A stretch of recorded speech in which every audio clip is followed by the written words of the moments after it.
So I grew up in Oregon, and many things are true about Oregon, including all of the rain that comes down, right? So some people may feel that the rain causes them to have a dreary day. Maybe that's you today. But for me, I love the rain. So we're gonna go capture some video.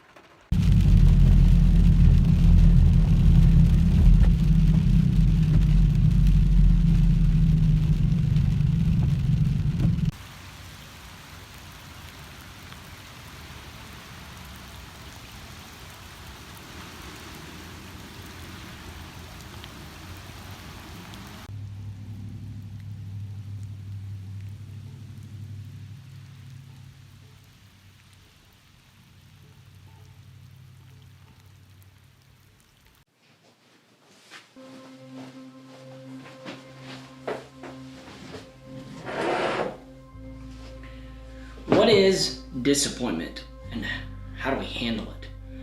For the most part, we know what disappointment is, but when it comes into our lives and how we deal with it as parents, what is the best way for us to move forward beyond it? How do we handle it? How do we figure out the best way to move forward?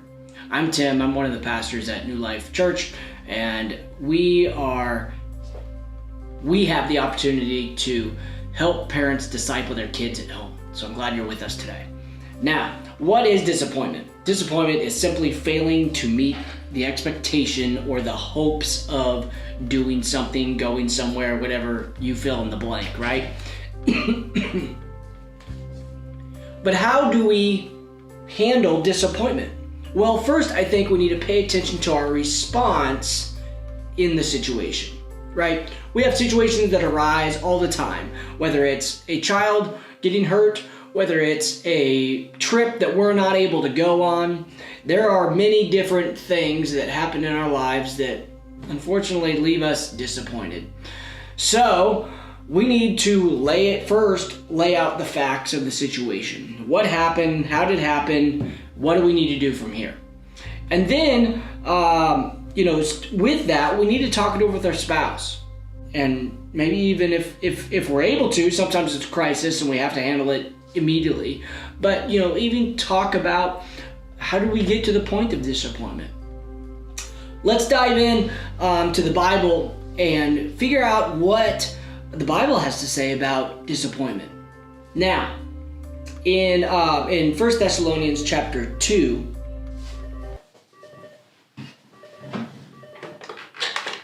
hey, Mark.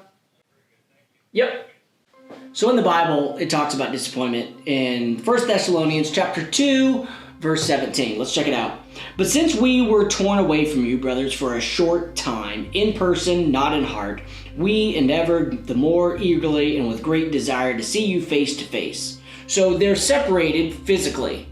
Paul mentions about the heart to heart that he has with the people in Thessalonica, which is the city that the Thessalonians lived in. Let's continue on. Because we wanted to come to you, I, Paul, again and again, but Satan hindered us.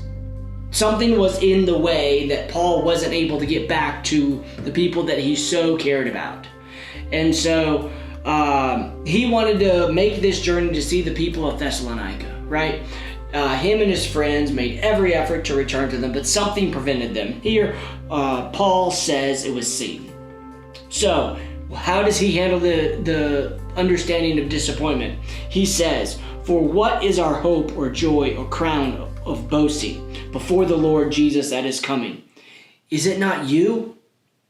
For you are our glory and joy." He brought all of his disappointment, set it aside, and he lavished the people in Thessalonica of his joy and his praise because of the work that God was doing there. So there are two ways for us to handle disappointment. We can simply respond as Paul did, understanding the facts that, hey, we're not able to do what we wanted to do. We're not able to go where we wanted to go. And this situation has come up in our lives and it's out of our control. We can simply respond and say, what's the best foot forward? What's the best next step that we can go from here? We can react, and it heightens our emotions, and emotions run high, and we freak out, and we have a practical terror of emotions. Remember, however we handle the situations that come into our lives, our kids are watching. And so we need to be those examples to our kids as we handle the situations that come into our lives every single day, because we are the Jesus that they see. Now, when we are faced with disappointment, I want to encourage you to respond. Don't react. Don't heighten the emotional level higher than it needs to be. Responding allows us to lower our emotions and understand the facts of the situation. We simply can't do what we wanted to do, or this, I was really looking forward to this, or whatever the situation may be. Disappointment isn't fun to go through. It's something that I recently dealt with, and it's not something we enjoy going through, but it's a part of life. So I encourage you to respond rather than react. Now, discipling our kids at home is a difficult task, and it's quite large, and it sometimes feels like a weight on our back. But I want to encourage you with this. You don't need to be a perfect parent to disciple your kids. You need to be a present parent. So be present with your kids today.